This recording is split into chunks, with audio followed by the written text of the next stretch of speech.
Assalamualaikum warahmatullahi wabarakatuh. Perkenalkan, nama saya Safar Hamada Rangkuti dan kali ini kami dari kelompok 18 mata kuliah CSR akan mempresentasikan proposal kegiatan CSR kami.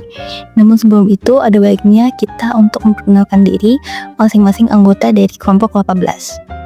Pertama ada saya sendiri, Safar Hamada Rangkuti, dan kedua ada Kak Winarni, dan ketiga ada Kak Saidah Hotma Tuan Nababaya.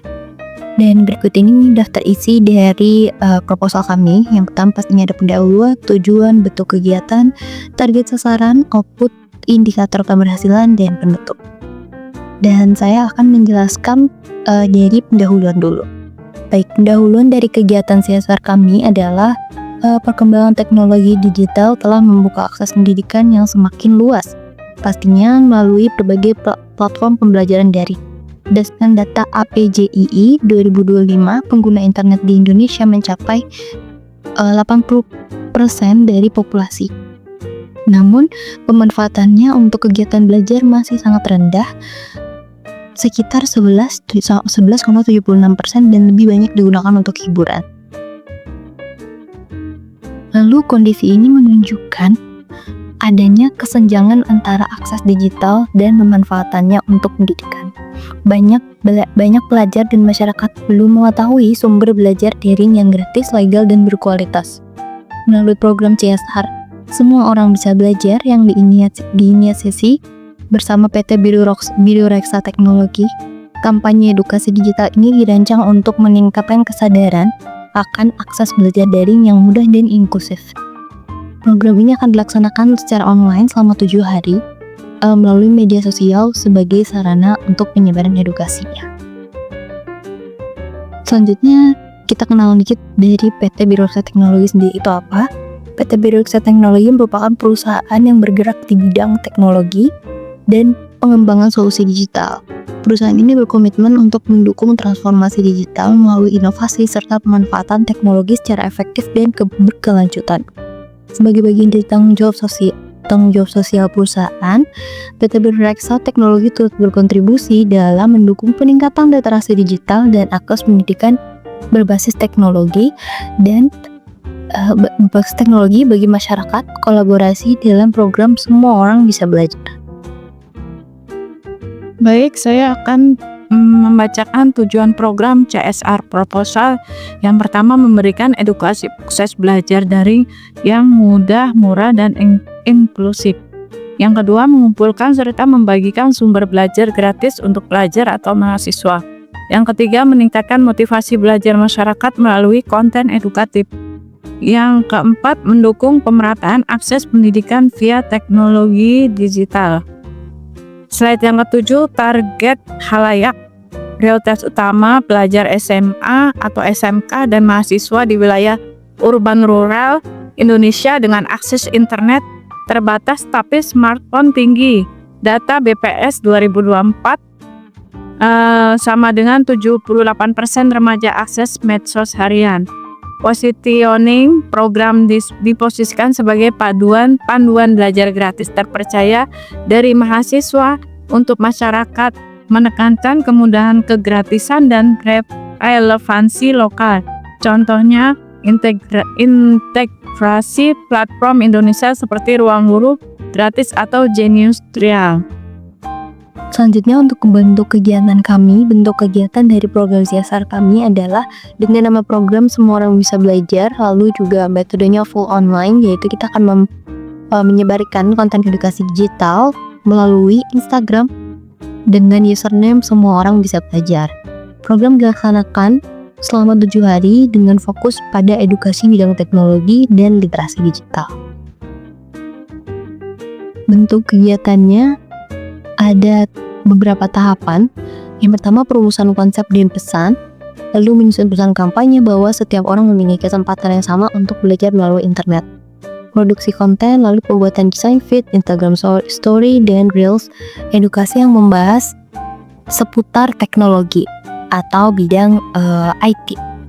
Lalu publikasi dan distribusi konten.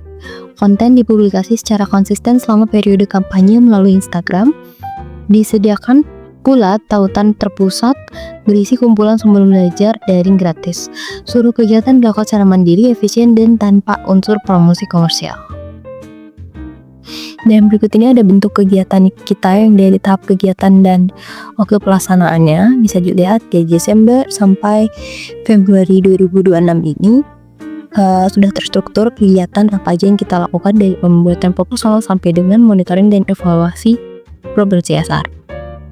Baik, di sini saya akan menjelaskan output yang diharapkan dari pelaksanaan program CSR. Semua orang bisa belajar, berupa tersedianya materi edukasi digital yang dapat diakses secara luas oleh masyarakat melalui media sosial. Materi tersebut mencakup konten edukatif mengenai tips belajar daring, literasi digital, serta informasi sumber belajar gratis yang disajikan dalam format visual dan video singkat agar mudah dipahami oleh target kalian. Selain itu, program ini menghasilkan satu tautan terpusat seperti TikTok atau Google yang berisi kumpulan website, aplikasi, dan platform pembelajaran yang daring gratis. Tautan ini berfungsi sebagai rujukan praktik bagi pelajar dan masyarakat yang ingin langsung memanfaatkan sumber belajar yang direkomendasikan.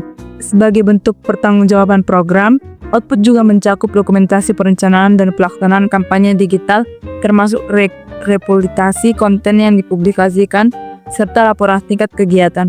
Output tersebut diharapkan dapat menjadi bukti kontribusi nyata program CSR dalam mendukung peningkatan akses pendidikan berbasis digital.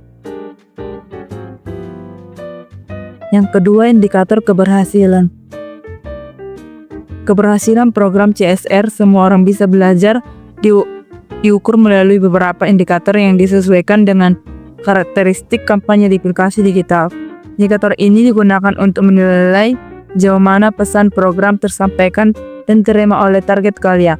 Indikator keberhasilan program meliputi: yang pertama, terlaksananya seluruh rangkaian kegiatan sesuai dengan perencanaan, mulai dari produksi konten hingga publikasi kampanye digital.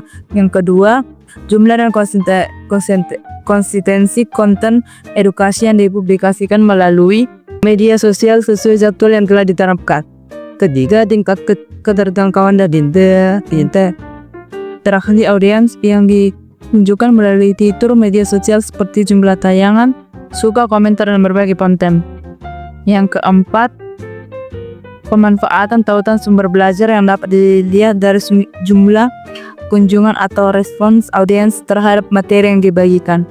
Indikator-indikator tersebut dipilih karena mudah diukur, relevan dengan bentuk kegiatan, serta mencerminkan dampak edukatif dari program CSR yang dilaksanakan secara digital.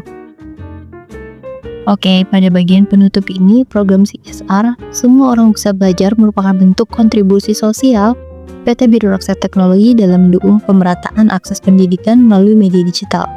Melalui kampanye edukasi yang sederhana, relevan, dan berbasis media sosial, program ini mendorong pemanfaatan internet secara lebih produktif khususnya dalam bidang teknologi dan pembelajaran daring. Inisiatif ini diharapkan menjadi langkah awal dalam membangun kesadaran bahwa akses belajar digital terbuka untuk semua kalangan.